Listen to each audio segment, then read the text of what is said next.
Começa agora, Abominável Podcast, com Dani Taranha e Rodrigo Ramos. Oi, gente, esse é o Abominável Podcast, Dani Taranha por aqui, com ele, Rodrigo Ramos. Olá, Rodrigo. Olá, estamos aqui, João e Maria, em pleno fevereiro, fazendo macaquices e... Que mais? Não, você foi bem. Foi bem, né? Você juntou o quê? Né? 3 filmes do cara, meu? 3 filmes, faltou 2. Você tá afiadíssimo.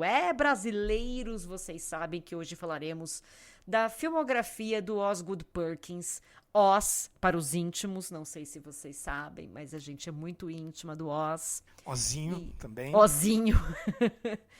Porque estreia o filme dele hoje. Quer dizer, hoje não, já estreou, né? Porque estreia no Brasil quinta-feira. Lá fora é sempre de sexta. Aqui no Brasil é às quintas. Porém, esse filme saiu lá fora o ano passado.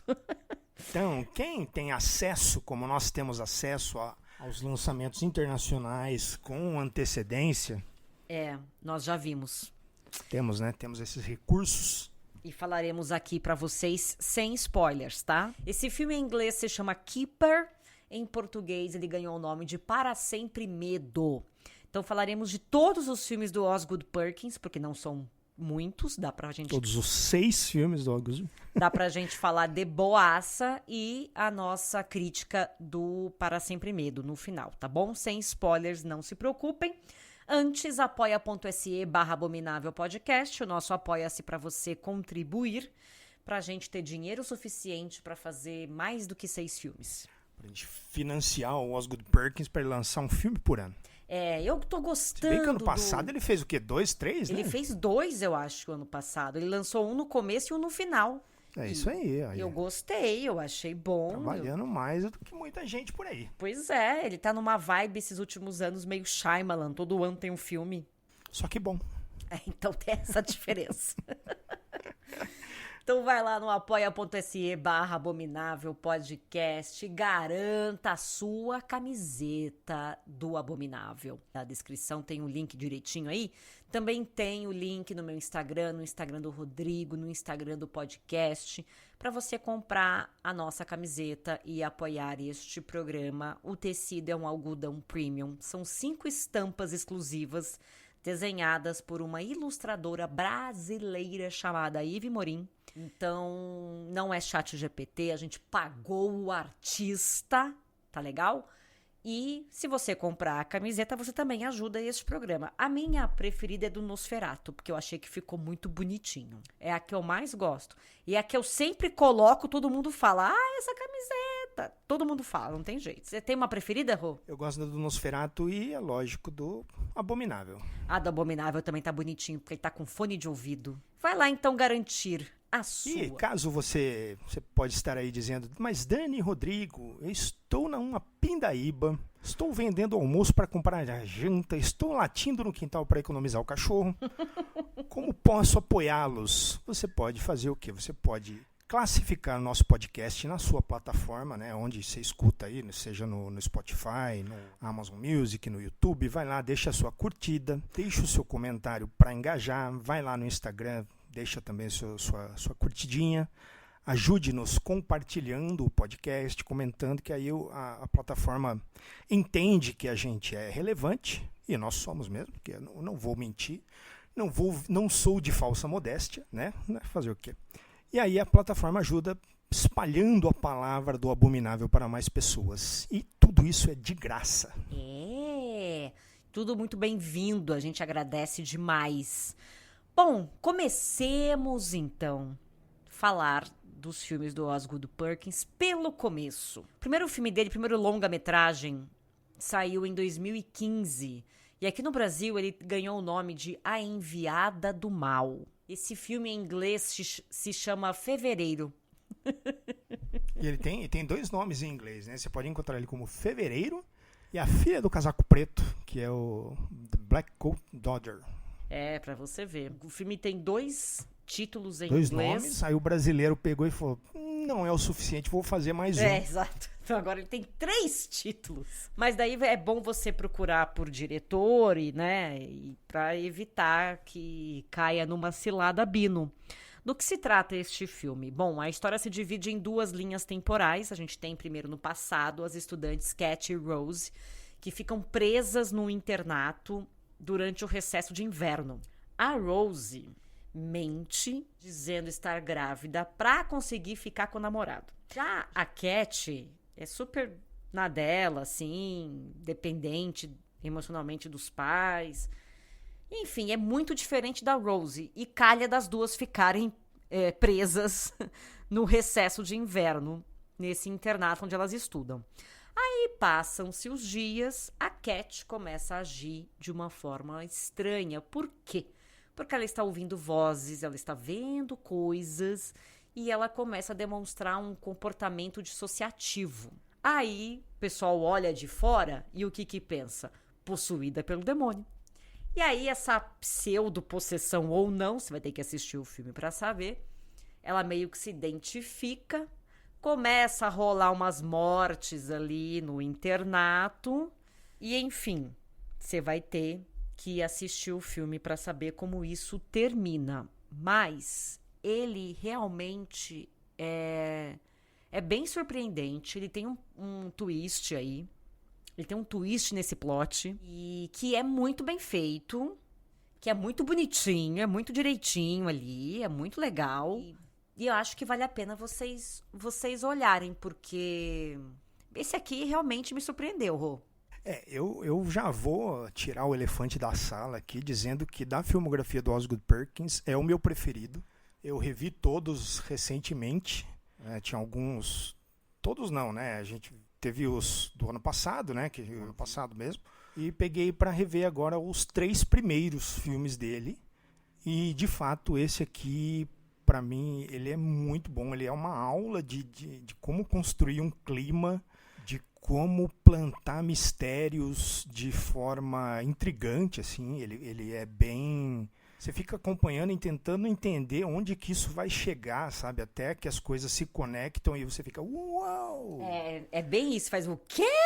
É bem bom mesmo, o elenco é muito bom, tem ela chama Kiernan Shipka, tem né? a Kiernan Shipka e tem a Emma Roberts. É bem bem legal mesmo e esse é o primeiro filme do cara e ele começa bem, arrebentando. E vale a pena fazer trazer aqui uma curiosidade, que o Osgood Perkins, ele é filho do Anthony Perkins, que é o Norman Bates lá do Psicose, do Alfred Hitchcock. Ele, inclusive, o Osgood Perkins começou a carreira de ator dele fazendo o jovem Norman Bates no Psicose 2, lá de 1983. Olha que loucura. E eu lembro quando saiu essa série Monster, do Ryan Murphy, que retrata o pai dele, ele deu uma declaração falando de que ele não estava se sentindo confortável da forma como retrataram o pai, porque aquilo era tudo ficção, assim, do jeito que o Ryan Murphy colocou era muito fantasioso. E aí ele ficou meio #chateado. Sim, e quem conhece, né, o Anthony Perkins, ele é um ator que... Ele, naquela época ali de Hollywood, né, ele escondia a sexualidade e tudo mais. Ele era soropositivo, né? Na época, ele morreu em 92, se eu não me engano, acho que foi... Morreu ali, foi nos anos 90. E aí ele teve um filho com uma fotógrafa famosa da época ali, acho que era uma fotógrafa de moda. E ela morreu tragicamente, ela estava em um dos aviões do 11 de setembro. Que beleza, hein? Pois é, a família dele foi de maneira, né, o pai morreu doente ali em 92 e a mãe morreu alguns anos depois, no 11 de setembro. Uma, assim, lamentável. Triste mesmo. E esse homem segue fazendo filmes. A gente vai para 2016, que é quando saiu o segundo filme dele. Se chama no Brasil O Último Capítulo, mas eu acho que ele também tem outros nomes. Eu não sei como que ele... Se ele tem outro nome em português, eu acho que eu já vi como a tradução literal do nome em inglês, que é I am the pretty thing that lives in the house, que seria eu sou a A Bela Criatura que Vive na Casa, que é um filme feito para Netflix. Eu não sei se ele ainda está disponível na Netflix, mas ele é uma produção da Netflix e é muito boa também. Eu gosto bastante. Aqui a gente tem a história da enfermeira Lily, que é contratada para cuidar de uma escritora idosa chamada Iris Bloom. E a Iris mora numa casa bem antiga, assim. Ela sofre de demência e a Lily vai lá para cuidar dela. E ela chama a Lily pelo nome de uma protagonista dos livros dela. Chama Polly, uma das protagonistas. E ela não chama a Lily por Lily, ela chama a Lily de Polly. Ela acha estranho, mas enfim, a mulher tem demência, você vai fazer o quê, né? Tipo, tá ali trabalhando. Aí... ela tá acostumada com isso, né? Ela vive disso, então ela vai... A princípio, ela entra ali, ela fica curiosa, né? Ela pergunta, tem como seria ele? Um procurador, um advogado, sei lá, que cuida dos interesses da escritora. Ela chega a perguntar para ele quem era essa Polly. E ele fala, a Polly é um personagem de um dos livros dela, o livro que mais vendeu, né? O mais famoso, que virou até filme. Eu lembro que ele fala que até foi adaptado por cinema e tal. Com o passar dos dias, a Lily sente ali, percebe uma presença na casa, como se fosse um fantasma de uma mulher, de uma figura feminina. E aí você fica meio pensando, what the hell is going on? Tem a história do livro da mulher, né, que é contada ali também. Aí, meus amores, tem ali um grande twist nesse plot também. Que também é um belo de um plot twist, porque você vai... A princípio, as coisas acontecem em dois momentos, né? Uma narrativa que é a da Lily, ali cuidando da escritora, né? E aparecem alguns flashes de um outro acontecimento, de um outro momento, com outras pessoas, que são, teoricamente, do livro, né? Do livro que ela está lendo. Até que... Mas, se você for um telespectador atencioso, logo no início do filme você vai entender. Porque ele solta uma pista no começo do filme. Então, se você prestar atenção, você mata a charada. Se não, vai que vai feliz da vida. Mesmo que você mate a charada, você vai achar um baita de um filme legal, tá? Não anula a sua experiência, porque o cara não ia ser chatão de entregar o filme logo no início. Ele não fez isso. Ele só soltou uma pista, né? Isso é interessante da filmografia dele. Assim, mesmo que ele coloque esse plot twist, né, assim como no primeiro filme dele, e nesse aqui, eles existem, o filme não se apoia totalmente nisso. Os personagens são interessantes, os conflitos são interessantes, e esse aqui, eu ouso dizer que ele é muito mais sobre o ambiente, sobre o clima, sobre a construção da história do que sobre a história em si, assim, porque ele é muito tenso, ele consegue criar alguns momentos ali de nada, né? Assim, são momentos onde você só fica esperando as coisas acontecerem, porque é uma casa, né? A história toda é uma casa assombrada, né? Teoricamente. E você fica naquela ansiedade, tentando descobrir o que vai acontecer e onde que aquilo tudo está rolando, assim. Ele é muito bom, esse filme, assim, o clima dele é maravilhoso. Eu gosto também. Procurem, assistam. E seguimos aqui pro terceiro filme do Osgood Perkins, que saiu em 2020 e se chama Maria e João, o Conto das Bruxas. Sim, ele fez uma adaptação de João e Maria. Só que aqui ele vai para um outro lado, tá? Aqui não adianta nada eu falar, porque todo mundo sabe a história de João e Maria, então não é spoiler, né? Mas aqui a gente tem, inclusive, o nome dos irmãos originais, né? Gretel e Hansel, que são aqui irmãos pobres expulsos de casa pela mãe desesperada. E aí eles vão para uma floresta, eles encontram uma bruxa que vive numa casa cheia de comida, e aí ela parece ser uma pessoa muito legal. Mas a Gretel começa a ter visões e sonhos esquisitos envolvendo essa casa, envolvendo essa mulher, e piriri e pororó. E aí você descobre que essa bruxa foi realmente uma criança abandonada que desenvolveu poderes sobrenaturais. E aí ela passou a matar e devorar as crianças. E ela olha pra Gretel e acha que a Gretel pode ser que nem ela. Tipo, tenho aí uma filhinha, uma mocinha que pode, assim, assumir o meu posto no futuro. E aí tem todo o desenrolar, porque fica esse embate da bruxa com a Gretel, um pouco diferente, evidentemente, da história original de João e Maria. Por isso que eu não vou contar o resto aqui, mas eu achei bem curiosa. Eu gosto da estética desse filme, gosto da fotografia.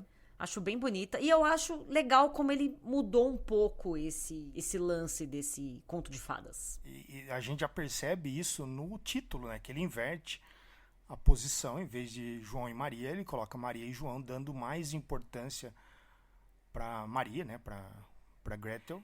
Eu acho que ele tem uma pegada meio a bruxa, mantida as devidas proporções ali, sobre como as mulheres eram vistas naquela época ali, a partir do desenvolvimento sexual delas, né? Tem toda uma questão, logo no começo, que ela vai procurar emprego, né? Num vizinho, na casa de um vizinho lá porque o pai morreu, né? A mãe não tem muitos recursos, e ela sabe que se ficar os três ali, no final vai acabar morrendo os três. Então ela põe as crianças para correr. Mas antes disso, antes da mãe expulsar as crianças, a Gretel vai tentar encontrar um emprego na casa de um vizinho. E esse vizinho, obviamente, como um homem adulto, asqueroso, começa a fazer umas perguntas meio capciosas ali para ela. E aí a gente entende exatamente que tipo de serviço que ele quer. Ela foge. E aí eles acabam ficando sem opções até que a mãe expulsa ela. E aí a história toda se desenrola. Tem um clima muito bom também. Visual é muito legal. E eu acho que isso é uma característica marcante da filmografia do Oz Perkins, que é essa atmosfera que ele coloca, né, nos filmes dele, e essa particularidade visual, assim. Eu acho que ele tem uma assinatura muito própria que torna os filmes dele, mesmo que não sejam assim, alguns que não são, nossa, incríveis, assim, né, como o anterior que a gente citou, que não é o melhor filme dele, mas ele ainda tem coisas ali que torna ele muito interessante para se assistir, sabe? Ele é atrativo. Concordo com você. Gosto bastante dessa adaptação dele. Aí, meus queridos, 2024, tivemos o quê? O filme do Oz Perkins com Nicolas Cage. Eu estou falando de Longlegs. Esse aqui dividiu opiniões. Falamos dele quando ele saiu bastante aqui nesse podcast. Temos um programa especial com o nosso amigo Lucas Maia. Eu vou dizer pra vocês, continuo gostando deste filme. Ele é esquisito? É. Eu gosto de uma bizarrice. Então, eu continuo achando ele muito legal. Tem uma ceninha ali, muito Nick Cage? Tem. Mas acho que esse é o grande brilho do Nicolas Cage, né? Ele consegue estragar um clima sendo ele mesmo, apesar de que foi contratado para isso. Então, né, é o cachorro correndo atrás do rabo.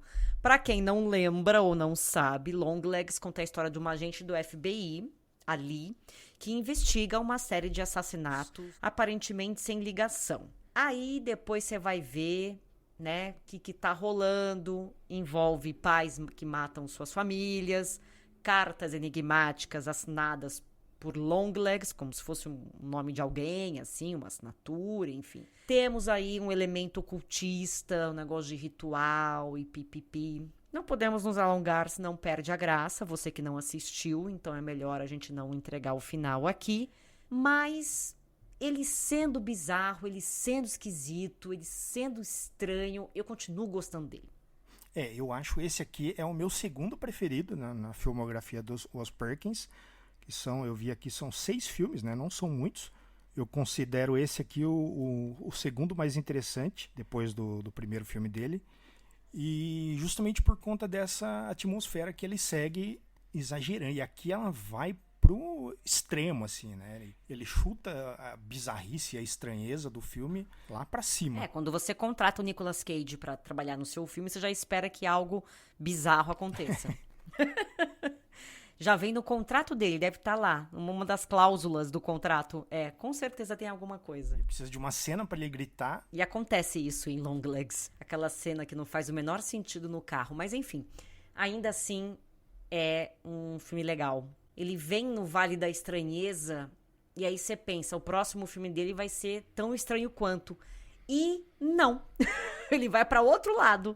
Ele pegou uma adaptação do Stephen King pra fazer. Exato. E aí ele faz uma comédia de terror. E aí eu acho que isso mantém um pouco da estranheza. Porque eu acho que enquanto tava todo mundo esperando mais um filme bizarro, né? Após o Longlegs teve um marketing muito pesado em cima e tal, ele pegou e falou, quer saber? Vou me divertir. E ele se divertiu num filme chamado O Macaco, que saiu em 2025. Que conta a história de 2 irmãos gêmeos que encontram um antigo macaco de brinquedo, aquele que bate pratinho lá. E aí, sempre que esse macaco tá trabalhando, ou seja, tá batendo prato, alguém morre de uma forma horrível. Aí, os irmãos tentam se livrar desse objeto, só que ele sempre retorna. Vida que segue, os 2 crescem, e aí começa a rolar um troço estranho de novo. E aí eles percebem que esse macaco não vai desistir tão cedo de acabar com a família deles. E aí, então, eles voltam, pegam o macaco e tentam destruí-lo, e enfim. E aí a gente vai pros finalmente nessa história que é baseada, então é uma adaptação de um conto do Stephen King, que tem essa pegada mesmo, mas não é um conto de terror, né? O Stephen King também traz aqui não é uma leveza, mas eu acho que ele usa o macaco para falar de outras coisas nesse filme. Sim, ele é um filme, é uma história meio sarcástica, assim. Ela tem um humor ácido e o conto original do King, ele tem um trecho do filme, né? Como ele é uma história curta, na hora de transformar isso num filme, eles expandem um pouco mais, né? Dando algum contexto maior, assim, para a história e é muito bom esse filme. Eu acho ele muito engraçado em alguns momentos, assim. As mortes, tem algumas coisas que pegam você de surpresa, assim, e você dá risada de nervoso, sabe? E é muito bem feito, né? É muito bem feito. Com atores famosos e tal. Vale a pena vocês assistirem, não vão esperando realmente um terrorzão, porque não é.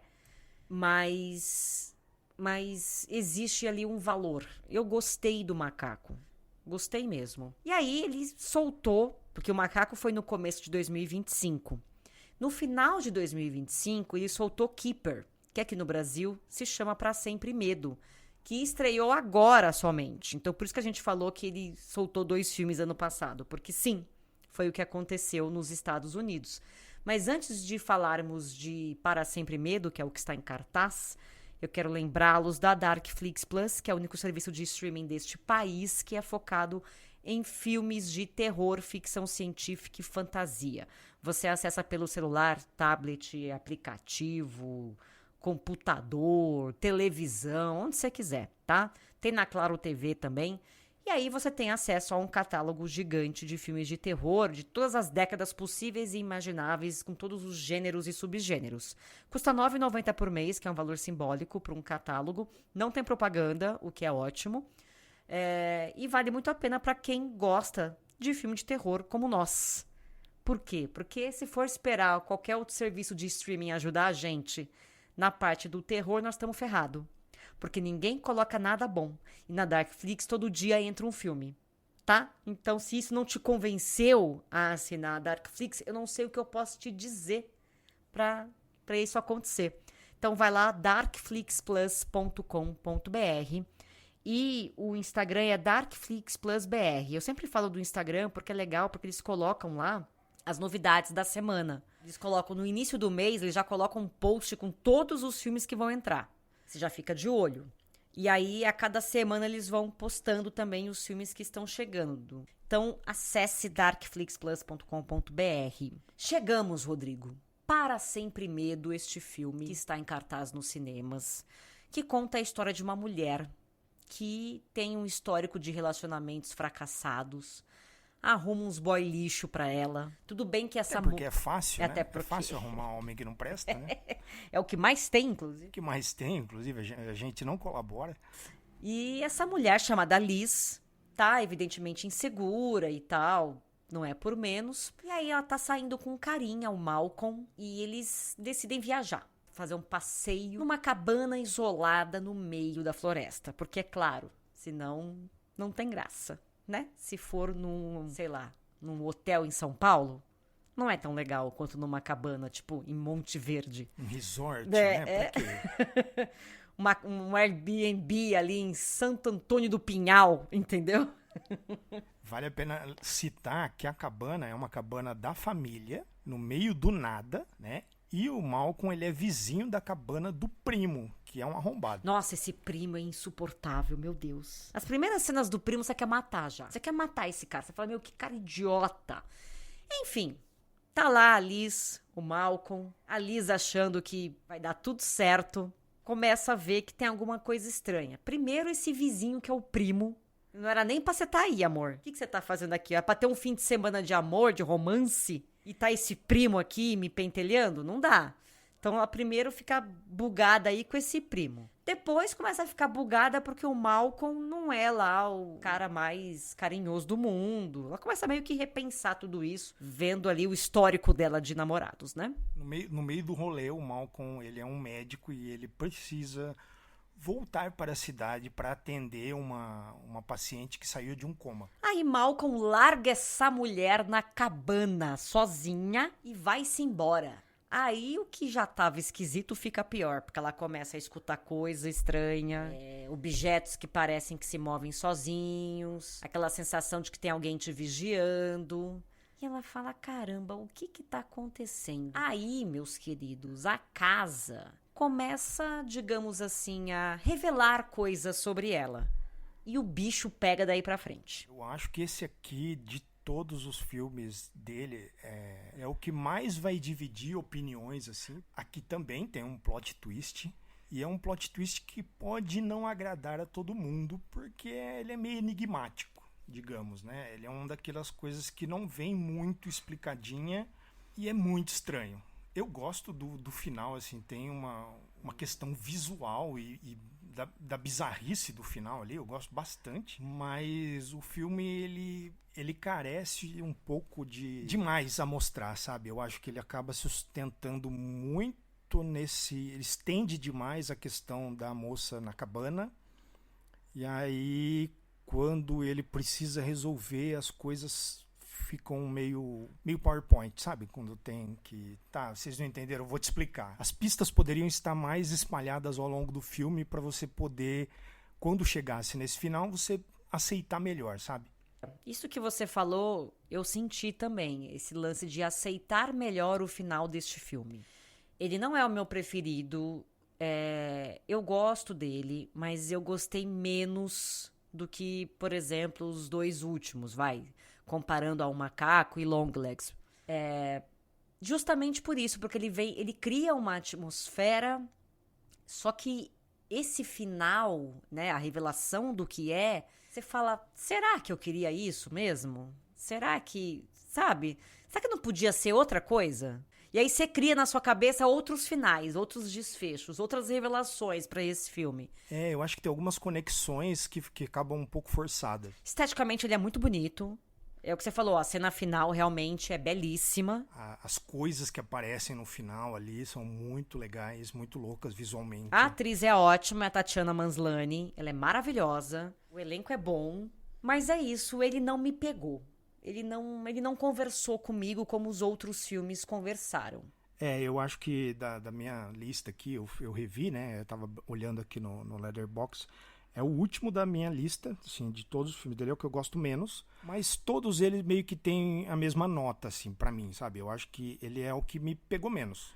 E vale a pena citar que ele fez um contrato com a Neon, o Neon, né, no bom português, e produziu os 3 últimos, distribuiu, se eu não me engano. Eu não sei se produziu ou distribuiu os 3 últimos filmes dele, né, que é o Longlegs, o Macaco e esse, que é o Keeper. E eles fizeram esse filme aqui junto com o Macaco. Eles filmaram ao mesmo tempo. Então, ele não é que eles filmaram, eles trabalharam ao mesmo tempo. Então, ele tem algumas questões ali que poderiam talvez tenham sido impactadas pelo cronograma. E ele acabou sofrendo também com a greve lá de 2023, que acabou fazendo com que ele tivesse que levar esse filme pro Canadá, né? Ele contratou um roteirista do Canadá, contratou atores que pudessem trabalhar, né, no Canadá ali, para que ele pudesse não furar, mas como ele estava já trabalhando, tinha um contrato, ele acabou tendo que se virar nos 30 para conseguir tirar esse filme do papel. E eu acho que esse filme acabou sendo levemente prejudicado por conta dessas questões de bastidores, assim. Faz muito sentido mesmo, porque querendo ou não, afeta bastante. E parece que teremos esse ano mais um filme do Osgood Perkins. Eu vi aqui no IMDb, tá a previsão ali para estrear dia 30 de outubro, não sei se vai seguir essa previsão. Se chama The Young People. Segundo o IMDb, conta a história de 2 amigos da escola que se separam quando um começa a apresentar um comportamento esquisito. Isso torna o relacionamento deles sinistro. E aí eles se distanciam. Não tem nenhuma outra informação. Também, acabei de ver aqui, ele também vai ser distribuído, não é produzido, ele é distribuído pela Neon para 2026. Tem um elenco muito curioso, incluindo o Johnny Knoxville, né, do Jackass. Tem a Heather Graham, que está de volta aí, como aparecendo em vários filmes de terror, tinha sumido por um tempo. Tem a Tatiana Maslany de volta. Nicole Kidman. Acho bacana a Nicole Kidman tá fazendo filme de terror de novo. Gosto da ideia. Vi uma frase que também pode contribuir para a sinopse não revelada desse filme, que é uma bad trip de terror psicológico. Gosto. Eu, se sou o Osgood Perkins, uso essa frase para fazer a divulgação do filme dele. Põe no cartaz ali, a tagline.